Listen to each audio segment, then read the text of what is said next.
বিসমিল্লাহির রহমানির রহিম। আসসালামু আলাইকুম ওয়া রাহমাতুল্লাহ। আমার ছাদ কৃষি থেকে আপনাদেরকে স্বাগত জানাচ্ছি। শীতকালের শাকসবজির মধ্যে মূলা শাক একটি অন্যতম ফসল। আলহামদুলিল্লাহ, আমি এবছর বেশ কয়েকটি ট্রেতে মূলা শাক রোপণ করেছি এবং সেই দৃশ্যগুলি আপনাদেরকে দেখানোর জন্য এই ভিডিওটি করা। মূলা শাক এই সময় যারা বীজ বপন করবেন খুব সুন্দরভাবে গজিয়ে যাবে। 2 দিনের মধ্যেই বা 3 দিনের মধ্যে মূলা শাকের বীজ খুব সুন্দর হয়ে গজিয়ে যায়। এখানে যেই অনেকগুলি ট্রে আছে, আমি সাধারণত শাক সবজি ট্রের মধ্যে চাষ করি। এতে সুবিধা হলো এই ট্রেগুলি দীর্ঘস্থায়ী হয়। অনেকে আমের ক্যারেটে করেন, ওগুলি খুব দ্রুত নষ্ট হয়ে যায়। আর আমি 60 লিটারের গ্যালন কিনে কেটে এটারে 2 ভাগ করে ট্রেগুলি করি। তো এতে দেখা যায় যে আল্লাহর রহমতে 15-20 বছর একটি ট্রের আয়ুকাল হয়ে যায়। আমরা যারা ছাদ কৃষি করি, স্থায়ী বন্দোবস্ত যেমন সিমেন্টের ট্রে করা, এর থেকে ঝামেলামুক্ত এই অস্থায়ী ট্রেগুলি, এগুলি ওজনও কম হয় এবং ছাদে লোড ম্যানেজমেন্টের জন্য কোনো অসুবিধা হয় না। এই অংশেও দেখছেন ট্রেটি দেখা যায়, দেখেন সবুজ রঙের ট্রে, অনেকটা শাকে ঢাকা পড়ে গেছে। আর এটি হলো আমের ক্যারেট, এটি খুব দ্রুত নষ্ট হয়ে যায়। কিছু আমের ক্যারেট আমার এখানে এমনিতে ফ্রিতে চলে আসছিল, সেই জন্য আমি এগুলি করে ফেলেছি।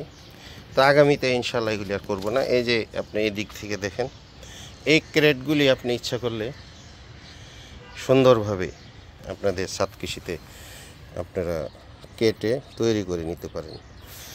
আর মূলা শাকের বেসিক যেই সার, আমরা যখন মাটি তৈরি করব তখন মূলা শাকের জন্য ছাই, অন্তত মাটির 5% ছাই দিব এবং হালকা জৈব সার দিব।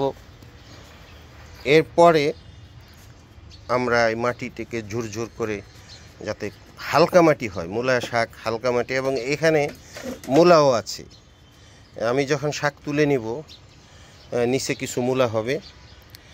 আমরা যদি এই মাটির টিপসটি একটু খেয়াল করে করি মূলা শাকের জন্য, যেমন আমাদের ছাদ কৃষি যে মাটি আছে তার সাথে 5% মতো ছাই, 5% জৈব সার, 1 মুঠো এরকম একটি ট্রেতে 1 টেবিল চামচ পরিমাণ জিপসাম সার দিয়ে এই মাটিটি তৈরি করে দিলে আপনি এরকম সবুজ মূলা শাক পাবেন।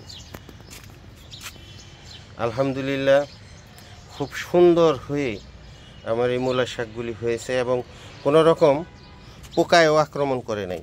এক ভাই কয়েকদিন আগে আমাকে বলেছিল তার মূলা শাকে পোকায় আক্রান্ত হয়েছে। গাছ যদি সুস্থ সবল না হয় সেক্ষেত্রে দেখা যায় বিভিন্ন কিছু রোগাক্রান্ত হয়ে পড়ে। আমরা সব সময় মিডিয়া তৈরির সময় বিষয়গুলি খেয়াল রাখবো, যাতে এখানে যদি হালকা একটু ছত্রাকনাশক দিয়ে দেন তাহলে মাটিতে কোনো রকম সমস্যা সৃষ্টি হবে না এবং শাকগুলি খুব সুন্দর হবে। আশা করি আপনাদেরকে আমি মূলা শাকের চাষ সম্পর্কে বুঝাইতে পেরেছি যে এর মূল যারা ছাদ কৃষি করেন তাদের মিডিয়াটাই আপনি খুব সুন্দর করে তৈরি করতে হবে। এই বিষয়টি আমাদের সব সময় খেয়াল রাখতে হবে। যদি মিডিয়া সুন্দরভাবে তৈরি না হয় এবং উর্বর না হয় তাহলে কিন্তু শাকগুলি উর্বরতা মাটি না পেলে সে সুন্দর হয়ে আপনার জন্য তৈরি হবে না। ধন্যবাদ। আপনার কষ্টের বাগান সৃষ্টির আনন্দে ভরে উঠুক এই শুভকামনা নিয়ে আসসালামু আলাইকুম ওয়া রাহমাতুল্লাহ।